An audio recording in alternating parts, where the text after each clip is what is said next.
Ready start.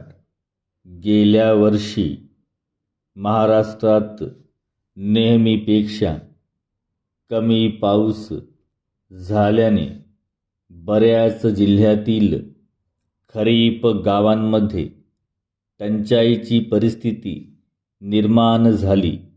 या टंचाईच्या परिस्थितीला तोंड देण्यासाठी शासनाने त्वरित पावले उचलली आणि शेतकऱ्यांच्या हिताचे काही ठोस निर्णय घेतले.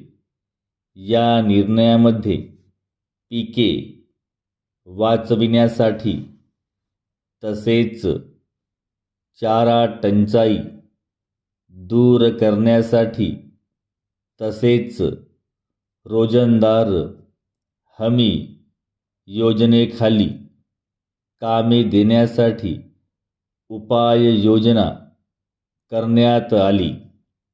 इतकेच नव्हे तर याबाबतच्या कार्यपद्धतीप्रमाणे टंचाई परिस्थितीबाबत केंद्र शासनास तातडीने एक तपशीलवार निवेदन पाठवून केंद्रीय मदत मागण्यात आली.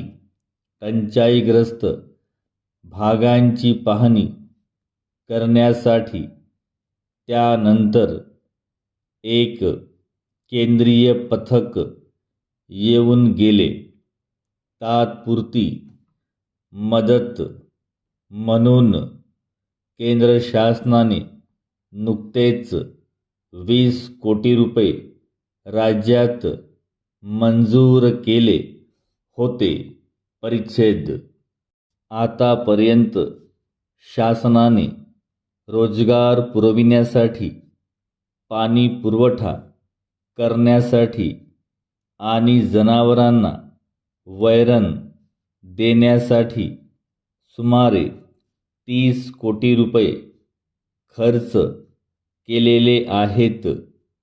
सदर तात्पुरत्या स्वरूपात मदत देण्यात येत असताना सुद्धा वारंवार उद्भवणाऱ्या टंचाई परिस्थितीच्या समस्येबाबत विचार करून त्याबाबत कायम स्वरूपाच्या उपाययोजना सुचविण्यासाठी शासनाने समिती नेमली.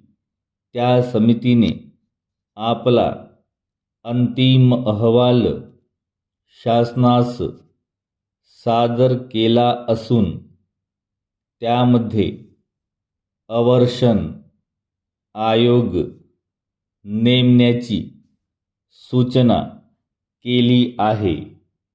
त्याशिवाय कायम स्वरूपाचा पाणी पुरवठा करण्याच्या दृष्टीने जल व्यवस्थापनाबाबत उपाययोजना करण्याचे सुचविले आहेत.